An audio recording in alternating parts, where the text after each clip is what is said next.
This is the Atlanta Small Business Show with Jim Fitzpatrick. Hi everyone, Jim Fitzpatrick. Thanks so much for joining me on another edition of the Atlanta Small Business Show.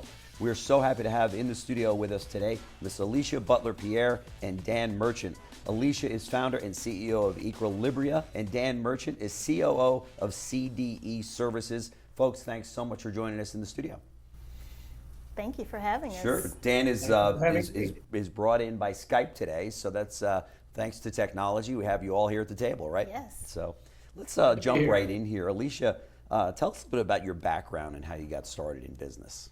My background is actually in chemical engineering. Okay. So I was working in chemical plants and oil refineries. I was working as a process engineer, so I was literally responsible whenever a product did not meet certain specifications. Okay. As the process engineer, I had to figure out what went wrong in the manufacturing of that product to cause it to be off spec. And fast forward, here I am now with a business, and I apply some of those same process engineering principles to businesses now. Okay, very interesting. Wow, that's quite a diversion from being an entrepreneur, right? That's Right. Yeah. Tell us a little bit about Equilibria for the people that are watching that are not as familiar with that company as we are here. Tell us a little bit about it. Sure. So Equilibria is a small business consulting firm. We specialize in working with fast-growing small businesses. Okay. We basically help them scale with less pain. Oh, wow. That's everybody wants to do that. Exactly. For sure. I'm sure that the people watching us right now at home are saying that's exactly what we want to do, because when you think about scale, you think, uh-oh, do we have the money? Do we have the manpower? Do we have the customer base, to do it properly? What do you mean when you say business infrastructure? Walk us through the 7 components. Business infrastructure is simply a system for how you link your people, your processes, and your tools to ensure that that scale happens in a profitable and sustainable way. So when most people hear the word infrastructure, they automatically think of transportation usually. But what I tell people is, just as transportation links together different modes of transportation so that people and goods can move about as seamlessly as possible, the same is true with business infrastructure. We're talking about, again, linking the people, the processes, and the tools and technologies that make up your company so that information and work can flow as seamlessly as possible. Okay, and you will help small to medium-sized businesses with that process. Exactly. Okay, because that's, as we said, that's much needed. Dan, tell us a little bit about your company, CDE Services. Certainly. So for nearly 30 years now, CDE's been working in the electronic payments industry. Started out providing really hardware repair and deployment services to the industry for credit card terminals. But as you can imagine, over the last decade, the electronic payments, the pace of change in the industry has accelerated and become much more complex with the technology and players in the space. And so it's made it much more difficult for merchants to efficiently and accurately activate for card acceptance in the field. So today, CDE has focused more on enabling card acceptance and payment transactions in both the physical and virtual electronic commerce space. So our goal is to leverage the years of experience, the knowledge and technology that we have to assist merchants to quickly accept cards in the field. So currently we probably deploy about 10,000 point of sale systems a month and support over 1,000 different software and hardware combinations that we deliver for our clients. Wow, that's incredible. You've been around 3 decades. We have. That's incredible. So what are some of the growth strategy pain points that you were experiencing? I think one of the key issues that we've had, and I mentioned that we have basically transformed from a repair and deployment shop to more of a software or payments as a service model. So our clients now depend on us to take on that end-to-end process of delivering the hardware, software, and activating those services. Obviously, neither they nor their end merchant customers can begin to realize revenue until that activation service or process is complete. So those changes in our business model have required us to grow our employee base, add on many new skill sets, and processes to support that.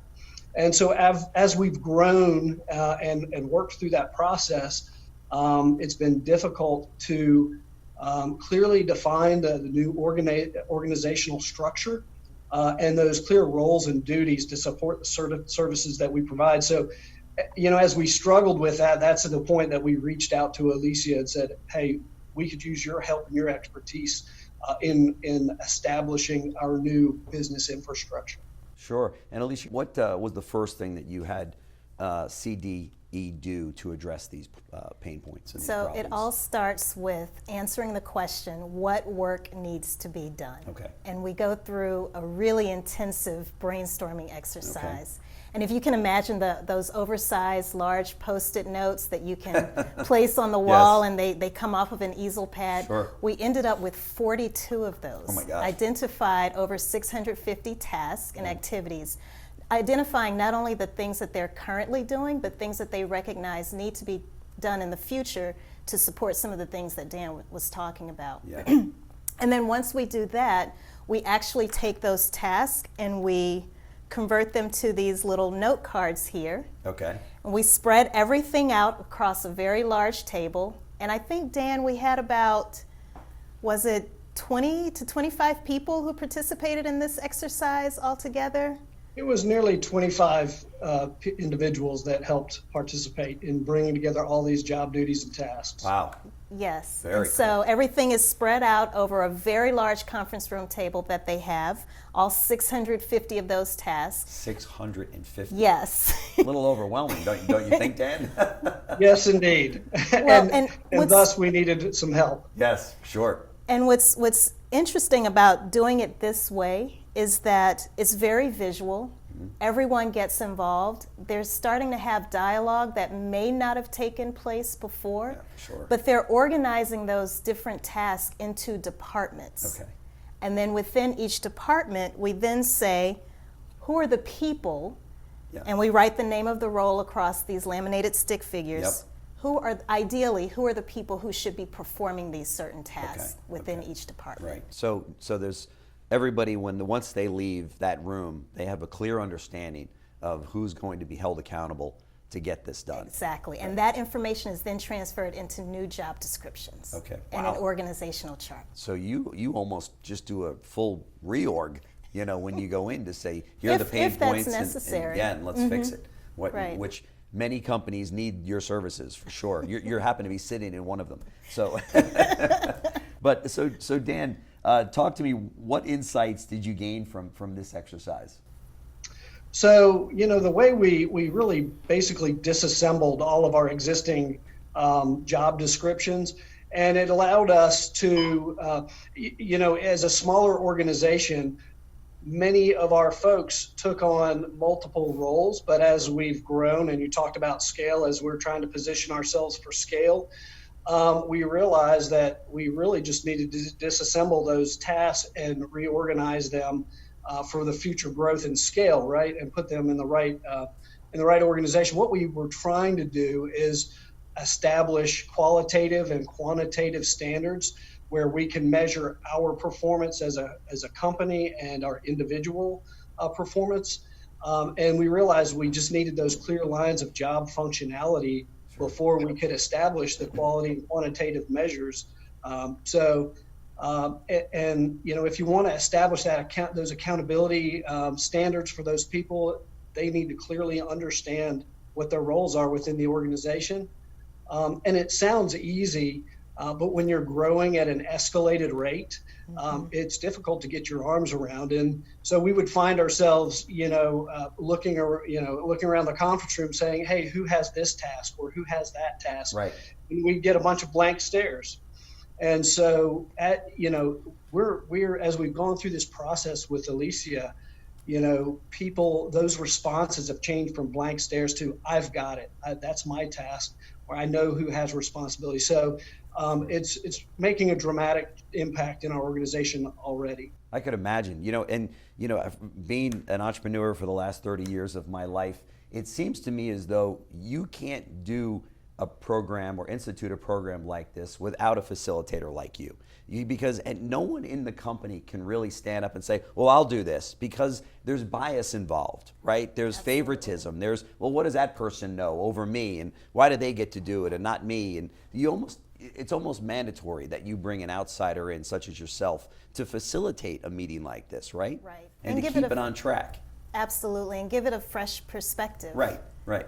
A lot of times, too, I think people, what I do is industry agnostic, and so I don't come in with the biases, but what I can do is I can take best practices from other industries and try to figure out if there's a way to retrofit it for the company that I'm working with. That's right, because so many of us, and Dan, you could probably back me up on this, we work in our business but not on our business, so we know we've got these blinders on, right? And we're like, well, we know how to build these widgets and get them out the door, but we don't know what any other company does in this field per se, or other fields, to streamline the process or make it more efficient or make it a better culture in the company, because we're so busy with our nose to the grindstone trying to get the work done each day that we're missing the big picture. That's right? exactly right. Right. So to bring somebody like you in to say, hey, give us that 30,000 foot view, and then let's land the plane a little bit and help us, right? Yes. Yeah, that's huge, without a doubt. So would you agree with that, Dan? That you almost can't do this from an insider. Absolutely. And you can't do it, and you keep operating under the same constraints, and you'll never achieve scale unless you can work around that. That's right. That's right. Talk to us about helping businesses scale for the spotlight. What does that mean? What I mean when I say that is, take this Atlanta Small Business Network show, for example. So when someone comes onto your show, are they prepared for what can come as a result of receiving this type of publicity? That's a good point. It could mean all of a sudden a lot of traffic is driven to your website. Your website may crash. You may have a lot of orders now, literally overnight. Do you have the operational capacity to be able to handle being in the spotlight? Yeah, that's a good point. Yeah, so many of us want to be in the spotlight, exactly. And we think we got to get the phone to ring, or we got to get more visits, or we got to get more clicks, and then the question is, like you said, what happens when that happens? You know? Exactly. And I think we all think as small business owners, well, we'll take care of that. The biggest problem right now is getting that new customer out there, that conquest customer, to come in and do business with us. When in reality, you might not want what you're hoping for right now because you're not ready for it. And all of us are afraid of dropping the ball with that new customer that comes in because we weren't prepared for it. Right? And a lot of times it's to the detriment of our existing customer base. That's a good point. We can lose existing customers who've already been loyal. That's right. Because we're constantly chasing after new business. Sure. So once Alicia leaves your organization, it says, okay, you're all good to go. Don't screw it up. There's got to be a certain amount of pressure on you, Dan, to say, how do we keep this going? Is it something where you come in periodically to kind of keep the ball and the momentum rolling, or how does that work? Well, we're actually going to be going through the entire framework that I developed. Okay. And you hinted at that earlier with the 7 different stages or steps. So first, we're just answering the question, what work needs to be done? And that's really giving us the foundation for how all other components of the business will be structured and organized. Okay. So now that we know all of the job functions and the people that are needed, even if they aren't in place right now, we're next going to focus on the actual processes. Okay. What processes? So when you hire these new people, they need to know what to do and how to do it. Right. So that the quality of your service or product isn't compromised in any way. For the business owners, believe me when I tell you that this is the kind of stuff that you need to look into, because it's not something that you want to wait 30 years for, and maybe you've done this before, but it can be so expensive. It can affect turnover in a company. It can affect your customers in terms of how happy they are, or more importantly, how happy they're not, with your product or service. And all of these things can be cured if there's a meeting like this and a direction like this that takes place, isn't it? I'm so glad you said that, because we always hear these statistics, especially from the Small Business Administration, about the high percentage of small businesses that don't make it past year 3.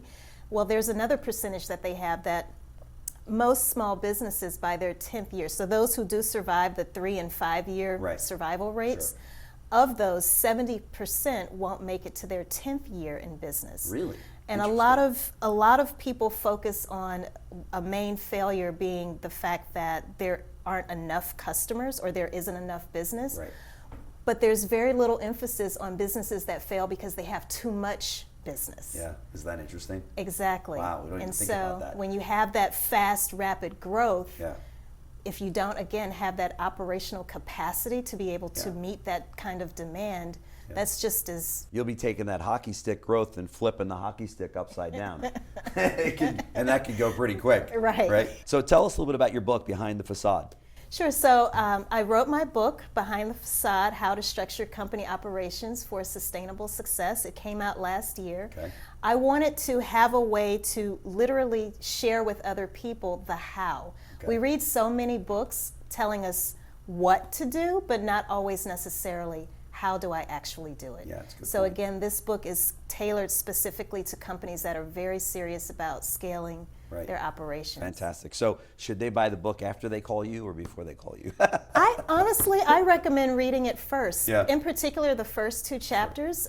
The way the book is structured is actually a collection of short stories. Okay. So you So get they to can relate. read, yes, Sure. you get to read the stories of these different business owners and entrepreneurs as they work through a very specific challenge in their business, and they apply a part of this methodology to create their business infrastructure. Wow, that's fantastic. Well, Alicia Butler Pierre and Dan Merchant, I want to thank you so much for joining us on the Atlanta Small Business Show. This has been very enlightening, and we'll definitely want to have you back on the show because I know pleasure. there's people that are watching right now going, we need her yesterday in our company. So kudos to you, Dan, for giving her a call, and so glad to hear things are going well in your 3rd decade of operation over there. So keep knocking the cover off the ball. Thank you for having me on today. Absolutely. Thanks so much. Thank you. Thank you. Thanks for watching Atlanta Small Business Show. ASBN is a part of the JBF Business Media family.